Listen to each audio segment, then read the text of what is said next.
കേന്ദ്ര സർക്കാർ കൊണ്ടുവന്ന ജി നിയമത്തിനെതിരെ രാജ്യവ്യാപക പ്രതിഷേധത്തിന് തുടക്കം കുറിച്ച ഇടത് പാർട്ടികൾ. മഹാത്മാഗാന്ധി തൊഴിലുറപ്പ് പദ്ധതി നിയമത്തിന് പകരമായാണ് പുതിയ നിയമം വന്നത്. കേന്ദ്ര സർക്കാർ സ്ഥാപനങ്ങൾക്ക് മുന്നിലാണ് പ്രതിഷേധം. നിയമം പിൻവലിക്കണം എന്നാണ് ആവശ്യം. കൂടുതൽ വിവരങ്ങളുമായി കെ പ്രശാന്ത് ചേരുകയാണ് ഡൽഹിയിൽ നിന്ന്. Prashant, good morning.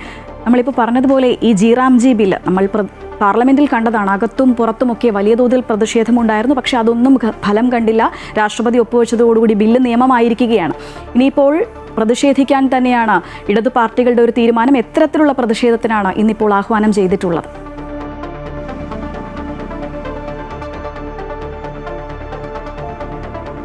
Sreeja, good morning. ഈ വിഷയവുമായി ബന്ധപ്പെട്ട് ഈ നിയമത്തിനെതിരെ അതിശക്തമായ പ്രതിഷേധം മുന്നോട്ട് കൊണ്ടുപോകാൻ തന്നെയാണ് പ്രതിപക്ഷ പാർട്ടികൾ തീരുമാനിച്ചിട്ടുള്ളത്. തുടക്കമെന്ന നിലയിൽ ഇടത് പാർട്ടികൾ ഇന്ന് രാജ്യവ്യാപക പ്രതിഷേധത്തിന് തുടക്കം കുറിക്കുകയാണ്. തുടർ സമരങ്ങൾ കോൺഗ്രസിന്റെയൊക്കെ നേതൃത്വത്തിൽ ഉണ്ടാകും. ഒപ്പം തന്നെ ഇന്ത്യ സഖ്യം ഒന്നിച്ച് പ്രതിഷേധം നടത്തുന്ന കാര്യത്തിലൊക്കെ തന്നെ ചർച്ച ആരംഭിക്കുമെന്നുള്ളതാണ് നമുക്ക് മനസ്സിലാക്കാൻ കഴിയുന്നത്. അതിൽ തന്നെ കോൺഗ്രസിന്റെ യോഗങ്ങളെല്ലാം തന്നെ ഈ അടുത്ത ദിവസങ്ങളിൽ ചേരും. അതിനുശേഷമായിരിക്കും അത്തരമൊരു തീരുമാനത്തിലേക്ക് എത്തുക എന്നുള്ളതാണ് നമുക്ക് മനസ്സിലാക്കാൻ കഴിയുന്നത്. ഇതിപ്പോൾ കേന്ദ്ര സർക്കാർ സ്ഥാപനങ്ങൾ, പോസ്റ്റ് ഓഫീസിൽ ഉൾപ്പെടെയുള്ള സ്ഥാപനങ്ങൾക്ക് മുന്നിലാണ് ഇടത് പാർട്ടികൾ, CPM ഉൾപ്പെടെയുള്ള പാർട്ടികളുടെ നേതൃത്വത്തിലൊക്കെ തന്നെ സമരങ്ങൾക്ക് തുടക്കമാകുന്നത്. ശക്തമായ പ്രതിഷേധം ഉന്നയിച്ച് ഉയർത്തി മുന്നോട്ട് പോകാൻ തന്നെയാണ് തീരുമാനം. പല സ്ഥലങ്ങളിലും കർഷക സംഘടനകൾ രാജ്യവ്യാപകമായി തന്നെ ഈ ബില്ലിനെതിരെ, ഈ നിയമത്തിനെതിരെ രംഗത്ത് വന്നിട്ടുണ്ട്. ആ ഒരു സാഹചര്യത്തിൽ അവരുടെ കൂടി പിന്തുണ ഉറപ്പാക്കിക്കൊണ്ടുള്ള നീക്കമായിരിക്കും എന്നുള്ളതാണ് എടുത്തു പറയേണ്ടത്. ഏതായാലും ഇത്തരത്തിൽ സമരം മുന്നോട്ട് പോകുന്നുണ്ട്. അതേസമയം തന്നെ ഇന്നലെ രാഷ്ട്രപതി ഒപ്പിട്ടതോടുകൂടി തന്നെ ഈ ബില്ല് നിയമമായി മാറി. ഇനിയിപ്പോൾ അത് നിയമമാണ്. അതിന്റെ ചട്ടങ്ങൾ രൂപീകരിക്കുക എന്നുള്ളതാണ് അടുത്ത ഘട്ടം. അത് കേന്ദ്ര സർക്കാർ ഏത് തരത്തിൽ ചട്ടങ്ങൾ രൂപീകരിക്കും എന്നുള്ളതാണ് പ്രധാനപ്പെട്ട കാര്യം. ഒരുപക്ഷെ ഇപ്പോഴത്തെ ഈ പ്രതിഷേധങ്ങൾ, പ്രതിസന്ധികൾ മറികടക്കാൻ ചില പുതിയ പദ്ധതികൾ കൂടി ഈ നിയമത്തിന്റെ പരിധിയിലേക്ക് കൊണ്ടുവരാൻ സാധ്യതയുണ്ടെന്നാണ് നമുക്ക് മനസ്സിലാക്കാൻ കഴിയുന്നത്. അത്തരത്തിലുള്ള ചർച്ചകൾ കേന്ദ്ര സർക്കാർ തലത്തിൽ മുന്നോട്ട് പോകുന്നുണ്ട്. പ്രത്യേകിച്ച് 100 ദിവസത്തിൽ നിന്ന് തൊഴിൽ ദിനം 125 ഉയരുന്നുണ്ട്. അതേസമയം തന്നെ ഈ സാമ്പത്തിക ബാധ്യത സംസ്ഥാനങ്ങൾക്ക് വരുന്നതാണ് പ്രധാനമായുള്ള എതിർപ്പിന് കാരണം. അതോടൊപ്പം തന്നെ മറ്റ് ചില വ്യവസ്ഥകളൊക്കെ തന്നെയുണ്ട്.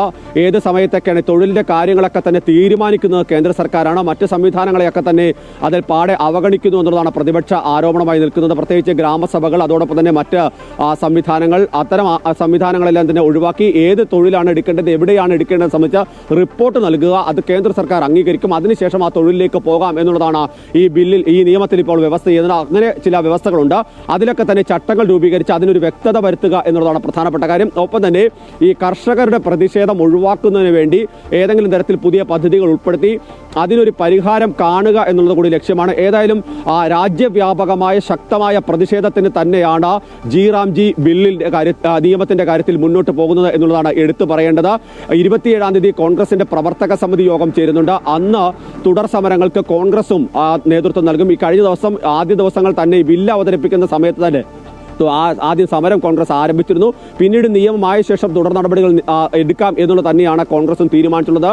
കർഷക സംഘടനകളും രംഗത്തുണ്ട്. ഏതായാലും ശക്തമായ പ്രതിഷേധം രാജ്യവ്യാപകമായി ഉയർത്തിക്കൊണ്ടുവരാൻ തന്നെയാണ് പ്രതിപക്ഷ പാർട്ടികൾ തീരുമാനിച്ചിട്ടുള്ളത്. അതേസമയം തന്നെ ജനങ്ങൾക്കും സാധാരണക്കാർക്കും കർഷകർക്കും ഗുണം ചെയ്യുന്ന നിരവധിയായ സാഹചര്യങ്ങൾ, സാധ്യതകൾ ഉപയോഗപ്പെടുത്തുന്നതാണ് നിയമം എന്നുള്ളതാണ് കേന്ദ്ര സർക്കാരിന്റെ വാദം.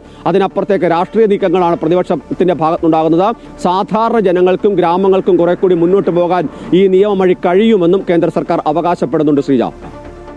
ശരി പ്രശാന്ത്, എന്തായാലും ജി നിയമത്തിനെതിരെ രാജ്യവ്യാപക പ്രതിഷേധത്തിന് തുടക്കം കുറിക്കുകയാണ് ഇടതു പാർട്ടികൾ. മഹാത്മാഗാന്ധി തൊഴിലുറപ്പ് പദ്ധതി നിയമത്തിന് പകരമായിട്ടായിരുന്നു പുതിയ നിയമം വന്നത്. എന്തായാലും കേന്ദ്ര സർക്കാർ സ്ഥാപനങ്ങൾക്ക് മുന്നിലാണ് പ്രതിഷേധത്തിനായി അവർ ഒരുങ്ങുന്നത്. വിവരങ്ങളും ഇപ്പം ചേരുകയായിരുന്നു ഡൽഹിയിൽ നിന്ന് കെ പ്രശാന്ത്.